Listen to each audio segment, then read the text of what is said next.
Hello everyone, good evening. Welcome back to this channel heartfelt moments. আজকে না তোমাদের সাথে মাশরুমের খুব ইজি আর কুইক একটা রেসিপি আমি শেয়ার করব। আসলে বেশ অনেক দিন ধরেই না আমার মাশরুমের কোনো একটা ডিশ বাড়িতে বানিয়ে খেতে ভীষণ ইচ্ছে করছিল, কিন্তু প্রত্যেক দিন এই অফিস, ইলেকশনের কাজ এসবের মধ্যে না একদমই টাইম পাচ্ছিলাম না। প্রত্যেক দিনই রাতে ফিরতে ফিরতে প্রায় 10টা বেজে যায়, তো তারপর এসে আর হয়ে ওঠে না। তো আজকে সানডেতে একটু তাড়াতাড়ি ফিরেছি, সন্ধ্যে 7টা নাগাদ আমি চলে এসেছি। তো ফেরার সময় বাজার থেকে আমি মাশরুম নিয়ে এসেছিলাম। তো তাই ভাবলাম যে আজকে যখন হাতে টাইম আছে তখন মাশরুমের কোনো একটা ডিশ আমি ট্রাই করি আর সেটা তোমাদের সাথে শেয়ার করি। একটু আগে আমি স্নান করে ফ্রেশ হয়ে নিয়েছি, এখন যাব কিচেনে। তো আজ আমি বানাচ্ছি ক্রিমি বাটার গার্লিক মাশরুম। মোড় থেকে এই দুটো মাশরুমের প্যাকেট আমি নিয়ে এসেছিলাম, যেগুলো প্রত্যেকটা 200 গ্রামস করে ছিল। তো এবারে প্রথমে যেটা করব সেটা হলো প্যাকেট থেকে মাশরুমগুলোকে বার করে ভালোভাবে ক্লিন করে নেব। মাশরুম খেতে কিন্তু আমার ভীষণই ভালো লাগে, কিন্তু নিজে কখনো বানিয়ে খাওয়া হয়নি। তো এখানে আমি মাশরুমগুলোকে ক্লিন করার জন্য একটু আটা নিয়ে নিয়েছি।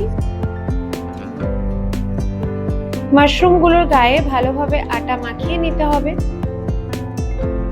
এই কাজটা ময়দা দিয়েও করা যায়, তবে মাশরুমকে কখনোই বেশিক্ষণ জলে ভিজিয়ে রাখা উচিত নয়, কারণ এতে মাশরুমের টেক্সচার, টেস্ট দুটোই নষ্ট হয়ে যায়। তো মাশরুমগুলোর গায়ে আমি ভালোভাবে আটা মাখিয়ে নিয়েছি, এবারে জলে ধুয়ে নেব। মাশরুম ক্লিনিং এর সময় না আটা বা ময়দা মাখিয়ে নিলে মাশরুমের গায়ে যে ডাঁটটা থাকে সেটা ইজিলি চলে যায়। তো এবারে মাশরুমগুলোকে বেশ ভালো করে কয়েকবার রানিং ওয়াটারে ধুয়ে নিতে হবে। মাশরুমগুলো ধোয়া হয়ে গেলে একটা সেপারেট বোলে এগুলোকে রেখে দিচ্ছি।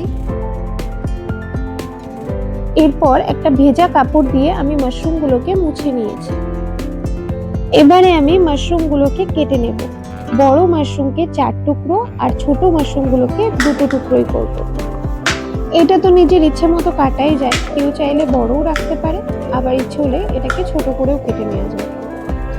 মাশরুমগুলোকে তো কেটে নিয়েছি, এবারে আর রান্নাটা করতে একদমই বেশি সময় লাগবে না। রান্নাঘরে ঢুকেই প্রথমে আমি পেঁয়াজ আর রসুনগুলোকে কেটে নিয়েছিলাম। এবারে ওভেনে আমি একটা ফ্রাইং প্যান বসিয়ে তাতে কিছুটা বাটার দিয়ে দেব। পুরো রান্নাটাই আমি বাটারে করব, তাতে আই গেস ফ্লেভারটা খুব ভালো আসবে। এবারে আগে কেটে রাখা পেঁয়াজ আর রসুনগুলোকে এতে দিয়ে দেব। বাটার আর গার্লিক একসাথে একটা দারুণ ফ্লেভার দেয়, যেটা আমার ভীষণ পছন্দের। তো পেঁয়াজ আর রসুনের কালার গোল্ডেন ব্রাউন হওয়া পর্যন্ত এগুলোকে ভালোভাবে ফ্রাই করে নিতে হবে। তো এটার কালার তো গোল্ডেন ব্রাউন হয়ে গিয়েছে। এবারে আমি ভালো করে ক্লিন করে রাখা মাশরুমগুলোকে এর সাথে অ্যাড করে নেব।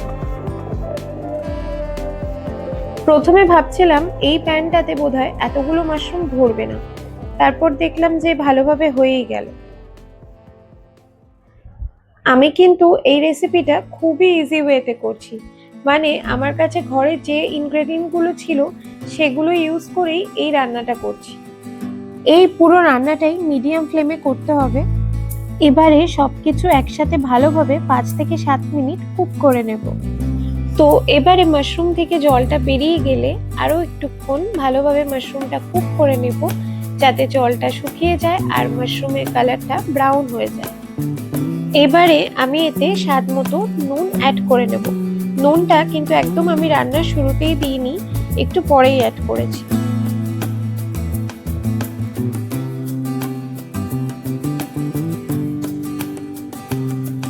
এটা হতে থাকুক, ততক্ষণে আমি একটু চিজ গ্রেট করে নিই। ক্রিমি বাটার গার্লিক মাশরুমে চিজ অ্যাড করব না সেটা তো হয় না, তো আমি এখানে চিজটা একটু বেশিই নিয়েছি। মাশরুম থেকে বেরোনো জল কিন্তু একদমই শুকিয়ে গিয়েছে, আর মাশরুমেরও খুব সুন্দর একটা ব্রাউন কালার চলে এসেছে। তো এবারে আমি যেটা অ্যাড করছি সেটা হলো আমুলের ফ্রেশ ক্রিম, যেটা ছাড়া এই রান্নাটা একদমই ইনকমপ্লিট।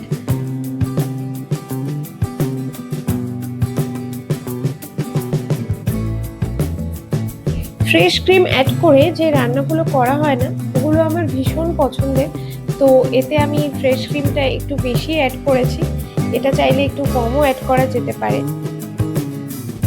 এর সাথে এবার আমি অ্যাড করছি গ্রেট করে রাখা চিজটা এর সাথে দিয়ে ভালোভাবে মিক্স করে নেব। এবারে কিন্তু রান্নাটা অলমোস্ট ডান। চিজটা খুব ভালোভাবে মেল্ট হয়ে গেলে এর সাথে আমি অ্যাড করব অরিগ্যানো অ্যান্ড চিলি ফ্লেক্স। এর সাথে ধনেপাতা আর পার্সলে পাতাও অ্যাড করা যায়, কিন্তু আমার কাছে ঘরে কোনোটাই ছিল না, তাই আমি অ্যাড করতে পারিনি। বাট ট্রাস্ট মি, এই রান্নাটা কিন্তু দেখতে যতটা সুন্দর হয়েছিল, খেতেও অসাধারণ হয়েছিল। এই রেসিপিটা তোমরাও কিন্তু একবার বাড়িতে ট্রাই করতে পারো।